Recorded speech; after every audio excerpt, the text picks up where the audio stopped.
Hi అండి. Today పొదరిల్లు episode ఏం జరిగిందో చూద్దామా? ఏంట్రా స్కూల్కి వెళ్ళే పిల్లల్లా రెడీ అవుతున్నావు, కాలేజీకి వెళ్ళేవాళ్ళగా? రే, కాలేజీకే వెళ్తాను, ఏదైనా చేస్తాను. ఈ వయసులోనా నువ్వా కాలేజీకా? ఏంట్రా మాట్లాడుతున్నావు? చూడరా, ఇప్పుడు మహాలక్ష్మి నన్ను ఎత్తుక్కుంటూ వస్తుందిరా, నన్ను తీసుకెళ్ళి. రే, నువ్వు చదివించలేరు, కేవలం సర్టిఫికెట్లు.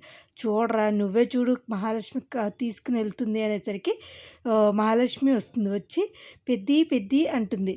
చూడరా అంటే నువ్వు చూడరా అంటే ఒకరికొకరు అంటారు. పెద్ది పెద్ది అంటే పెద్ది నేను వెళ్ళొస్తాను అని చెప్తుంది. ఏమండి ఒక్క నిమిషం అండి అని చెప్పేసి లోపలికి వెళ్ళి ఓ దూకుంటూ ఉంటాడు. ఓ తూతుంటే ఎంతసేపు ఇటు వస్తున్నాను అటు అంటూ ఇద్దరు మాట్లాడుకుంటూ ఉంటారు. చూడరా, నన్ను లాక్కుని వెళ్తుందని చెప్పి లోపలికి వెళ్ళి అద్దం ముందు ఒకటికి 2 సార్లు 2 మినిట్స్ అండి, 2 మినిట్స్ అండి అంటాడు తప్ప రాడనమాట. ఎలాగైనా సరే మహాలక్ష్మియే పట్టుకుని తీసుకెళ్ళాలని తన ప్లాన్. వెంటనే మహాలక్ష్మి రండి అని చెప్పేసి పట్టుకుని వెళ్తుంది. అది చూసిన కేశవ, రే నువ్వు మామూలుడు కాదురా అనుకుంటూ ఉంటాడు. వెళ్తూ ఉంటే అంతే, కారు దిక్క ముందే మహాలక్ష్మి దిగిపోతుంది. ఏంటంటే తన సర్టిఫికెట్ల కోసం తన పడిన తపన మామూలుగా కాదనమాట. అందుకని ఏమండి దిగారా? ఎప్పుడో దిగాను. ఎప్పుడు దిగిపోయారండి మీరు? బ్రేక్ వేసినప్పుడే దిగిపోయానండి, ఇంత ఫాస్ట్ అనుకోలేదండి అని చెప్తే పదండి అని చెప్పేసి వెళ్తూ ఉంటారు. నేళ్ళు నాకు కళ నెరవేరుతుందండి అని చెప్పేసి అంటే మీరు ఇంతే సర్టిఫికెట్లు వస్తున్నాయంటే ఇంత ఫాస్ట్గా ఉన్నారని తర్వాత మీరు ఎంత ఫాస్ట్గా ఉంటారో అంటూ ఉంటాడు. లోపలికి వెళ్ళి మొన్న మీరే కదా వచ్చింది, మొన్న మేమే వచ్చాం, ఇవాళ మేమే వచ్చాం, ఎందుకండి వాడితోటి అంటుంది. లోపలికి వెళ్ళి కూర్చోండి మేడం, బాగున్నారా అంటే బాగున్నాం కేశవ, బాగున్నాం చక్రి, ఏం చేస్తున్నారు? ఓకే, సర్టిఫికెట్ల కోసం కదా, ఓకే మీరు ఈ ఫామ్లో ఫిల్ చేసి ఇవ్వండి అని చెప్తే ఫిల్ చేసి, ఇంత త్వరగా వస్తాయి అనుకోలేదండి, కానీ రోజు చక్రి మీ సర్టిఫికెట్ల కోసం తిరగని రోజు లేదు అని చెప్తే మీ ఆవిడ సర్టిఫికెట్లు రెడీగానే ఉన్నవయ్యా అని చెప్తాడు. ఈ లోపల మహాలక్ష్మి ఫిల్ చేసేస్తుంది. ఫిల్ చేసేసి సర్టిఫికెట్లు చేతికిస్తే తను పడ్డ ఆనందం, ఏడుపు ఒక్క రకంగా కాదు, అసలు మామూలుగా పాప చాలా బాధపడుతూ ఉంటుంది. అలా ఇచ్చిన తర్వాత తను బాధపడుతూ అలా ఉండగా, చక్రి చిన్న పనుంది ఇలా వస్తావా అని చెప్పేసి ఆవిడ పక్కకి తీసుకెళ్తుంది. తీసుకెళ్ళిన తర్వాత తనకి కారు డబ్బులు ఇవ్వాల్సినవి ఉంటే అవి పక్కకి వెళ్ళి ఇస్తుందన్నమాట. ఈ లోపల మహాలక్ష్మి అవన్నీ చూసుకుంటూ మురిసిపోతూ ఉంటుంది. నా సర్టిఫికెట్లు కదా అని చెప్పేసి అలా బాధపడుతూ ఉంటుంది. అది చూసిన ఈ లోపల మన మేడం గారు, యూనివర్సిటీ మేడం గారు డబ్బులు ఇస్తూ ఉంటారు. అది అనుకోకుండా చక్రి మీద పడేసరికి అనుకోకుండా స్టిక్కర్ అంటుకుంటుంది అనమాట. అలా అయిపోతుంది. అక్కడికి అయిపోయిన తర్వాత ఏంటిది చక్రి ఇంకా రాలేదనుకుంటూ అనుమానంగా చూస్తుంది.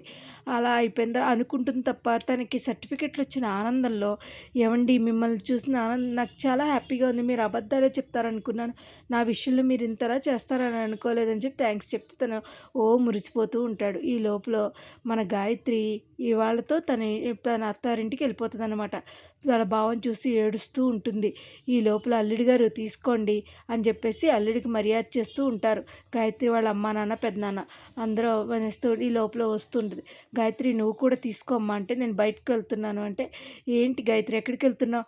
ఎదురింటి వాళ్ళ ఇంటికి అంటే, అదేంటి వాళ్ళు మన పెళ్ళికి కూడా రాలేదంటే, పెళ్ళికి ఎందుకు రాలేదో కనుక్కుంటాను పెద్దనాన్న అంటుంది. ఇక్కడికే, ఏదైనా నీకు చెప్పాల్సిన అవసరం లేదు, ఇప్పుడు పెళ్ళి అయ్యే వరకే నీ బాధ్యత, పెళ్ళి తర్వాత ఆయన ఏమండి నేను వెళ్ళొస్తానండి, వెళ్ళిరామా, వెళ్ళి గాయత్రి పర్వాలేదు, ఆయన నిర్ణయమే నా నిర్ణయం అంటూ వెళ్ళిపోతూ ఉంటుంది. ఏమే నీకు అర్థం కాదా, నీకు ఎంత చెప్పినా అర్థం కాదా అంటే, ఆ ఇంటికి వెళ్ళొద్దని నీకు అనవసరం, మీరు నచ్చినట్టు నాకు పెళ్లి చేశారు కదా, నాకు నచ్చినట్టు నేను వెళ్తా అని చెప్పేసి అంటుంది. వెళ్ళిన తర్వాత అలా వెళ్తూ ఉంటుంది. ఈ లోపల మన చక్రి మహాలక్ష్మి కారులో కూర్చుని చాలా సంతోషంగా ఉంటారు. అయినా నాకు వచ్చిన డౌట్ అండి, ఆవిడ మిమ్మల్ని పక్కెందుకు పిలిచింది? పక్కగా పిలిచిందో ఏం పిలిచిందో మీకెందుకు అంటే, పిలిచింది అనుకోకుండా ఆ బొట్టు తన మెడ దగ్గర ఉంటుంది. అది తెలియక ఓ పార్క్ దగ్గర ఆపేస్తాడు. ఆపేసి ఏమైందండి అసలు మీకు ఏమైందంటే, అసలు మీకు ఎన్ని ఉన్నాయండి, ఆ మేడం గారంటే మీకు, ఆ మేడంకి మీరంటే చాలా ఇదనుకుంటా, అలా అనుకుంటా అని చెప్పి గిల్లుతూ ఉంటుంది. ఏమండి నేను ఎవరిని ఇష్టపడతలేదండి, నేను ఒకే ఒక అమ్మాయిని ఇష్టపడుతున్నాను, అది కూడా వన్ సైడ్ లవ్ అండి బాబు, అసలు ఏమనుకుంటున్నారు నా గురించి? అవునా, మీకు మీ లవ్ ఏంటో చెప్పండి, నేనే మీకు ప్రేమ చేస్తానంటే నేను వన్ సైడ్ లవ్ అండి అనేసి సమయం వచ్చినప్పుడు చెప్తానులేండి అంటూ ఉంటాడు చక్రి. ఇంకసలు ఏమీ మాట్లాడకుండా కామ్‌గా ఏంటి అలా చూస్తున్నారు అని చెప్పేసి అంటూ ఉంటుంది. ఏమీ మాట్లాడదు.